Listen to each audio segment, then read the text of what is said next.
Okay guys, I did some last minute decision making and threw some color on here, so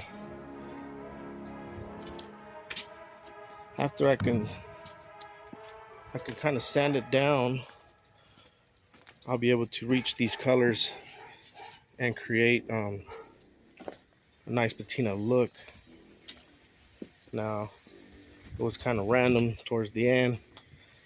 I was like, either I'm making a good decision or a bad decision, but the decision is made. So the paint is translucent, so that means all this should be different colors. The paint should be getting in here, create different tones with the same color just by creating this underbase instead of it just being just white. Now, that's what I think. What it's gonna look like, I have no idea. But that's why we're here, right? Experiment. Worst thing that could happen is sand it all down and paint it white again. And, you know, waste some paint. But threw my strip of tape on there. A strip of tape on here. I don't know if that idea is gonna work, but I think it should. This is red oxidized primer, and this is dark leather brown. So it's not all just one color. And then this is black with dark leather brown as well. And let me get started. Throw some paint on here.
Allá tu, el scooter. Vente. ¿El scooter? Ay, ay, ay. Cuidado, mamá. A ver tu manita. Espérate, dame manita. Uy.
Now I want to show you guys a quick example of why I chose this specific paint. With the fact of it being translucent, you would think, well, how many cans are you going to need to actually change the color of these panels? Well, you're right, you are going to need quite a bit, but I have some other paint that I've ordered to come in to help me kind of seal in the whole thing. But I want to show you an example here. This is actually the last one I was going to do, and I was like, man, I need to record this. This was the whole point of this. But if you can see, it'll be really hard to redo all this. See, all this stuff's original, these scratches, the dents, and you know, I don't want to cover that up. I want to change the color of the panel without changing all this stuff here, and this is how I'm doing that with this translucent paint.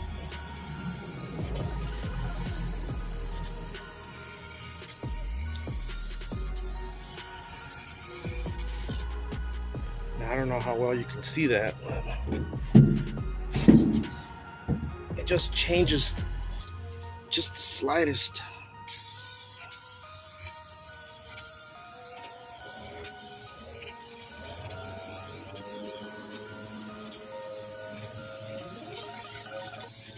And obviously the more passes you put on there, the more coverage you are gonna get. But I just want just a hint of green where it looks like it was originally green to begin with. It's just so far faded out that it's almost see-through.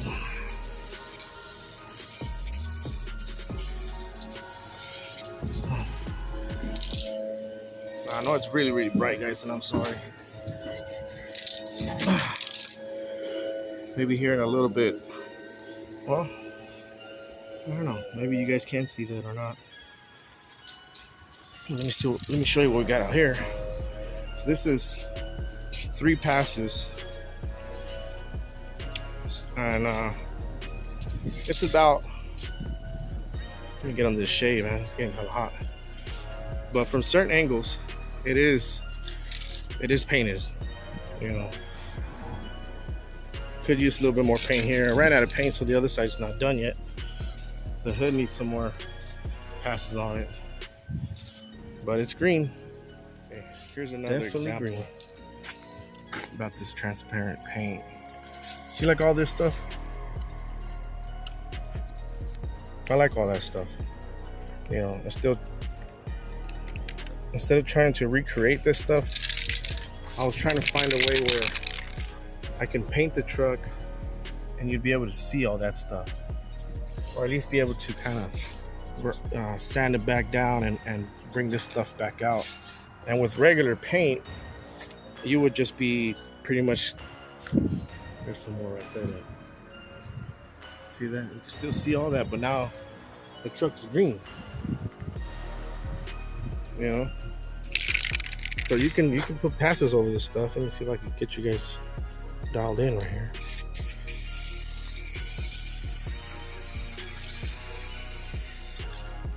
See, I went right over that. You can still see it, but the panel itself, it gets more and more green and green and green and green per pass. You know, of course, you throw 4 or 5 passes on it, I mean, it's gonna turn green. See, like that's probably too much green now, but you get my point.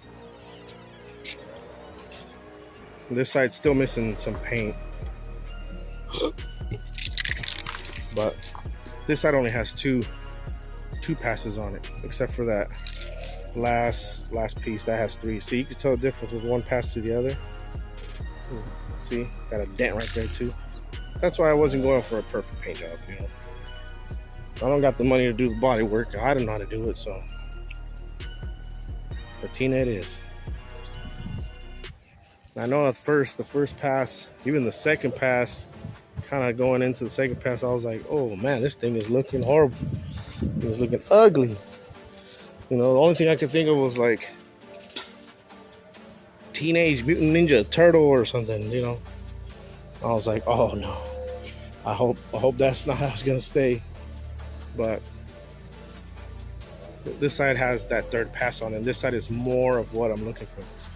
I need to kind of get rid of this, a little bit of here, where it's not just like you can see it, you know. I'd rather kind of fade it in a little bit more. But this side is more of what I'm looking for. And it's also getting windy. I had to put something up for this wind, but gotta go through it. Already started. Want to finish. But that's where we're at so far. Well, just keep going. Here we have it. Spray can paint job. 504 yellow, green. Still wet.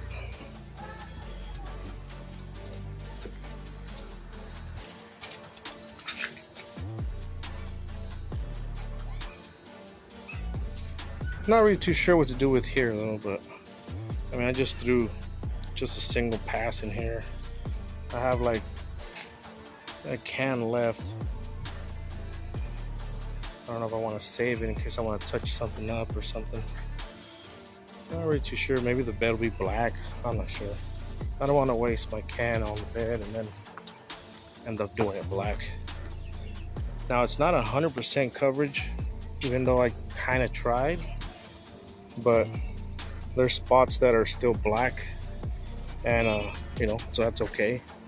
That's kind of what we're going for anyway. So the inconsistency in the paint is kind of, I would say, done on purpose. You know, it's kind of painting it, thinking of the final product. Like you can still see it's darker in this area, which means obviously the paint is thinner than on the bottom where it's fully green. And this paint, since it's translucent, it's also metallic, and from the sides, you know, it gives a different effect when you're looking at it straight on, but when the sun hits it from the side. So once it dries, then you go in and kind of scuff it up a little bit, flatten everything out, get rid of all these tiger stripes that I got going on all over the place. But yeah, we got ourselves a green truck. Now, at first I was gonna do the white on the bottom, and I actually ran across a truck on the interweb that was just green with full trim and the white top, and man, that truck was just nice, you know. So I was like, you know what, I can do that. I could always put white on the bottom. You know, white I can go buy at the store. This automotive paint has to be special ordered, so I want to take advantage of spraying it all. Honestly, I probably could have just done the top also green and painted white later, but I think I'm 100% sure the top's gonna be white. At least that I do know. But yep, getting one step closer. But yes, you can paint your truck with spray cans and come up with something halfway decent for sure. I mean, I think I've painted almost every single car I've had since I was in high school with spray can, and I don't know, I enjoy it. I enjoy the finished product when you can convince somebody that it's the original paint. That means you did a decent job, you know, at least from 50 feet away. If you could convince somebody, like, man, no way that truck was painted with spray cans. Like, yeah, it was. Then I like that.